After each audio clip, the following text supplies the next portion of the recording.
Hello, this is a walkthrough through doing on alight motion. So this will be a bit confusing and maybe because I am pretty slow at explaining. But anyways, to get into this, let's start.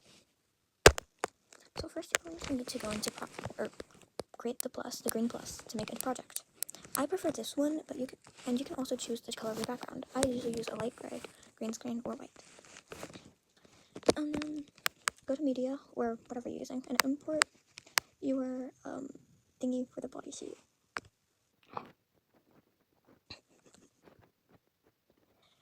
And then you're going to need to go to effects, and then press add effect, go to chroma key. Chroma key is very important for green screens. It gets rid of the background. That's Rachel.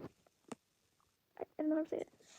And to whatever you like. And then go to the movement and double click it to set a pivot point. A pivot point will allow your thing to move smoothly like this. Without a pivot point, however, it will look very choppy. For example, this. Body parts will be flying everywhere. And then, anyways.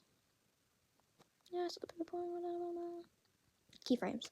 Keyframes are, you'll find them. And then go to the movement and set the keyframe to what movement you like. I prefer this. It's good for the back here, okay? And then get graphs. I recommend using these graphs. However, if you're going to use this exact graph I use, make sure to cut the end a bit before the keyframe. And then set it to however you like, blah blah blah. I also recommend using this keyframe because it does help with a lot of stuff.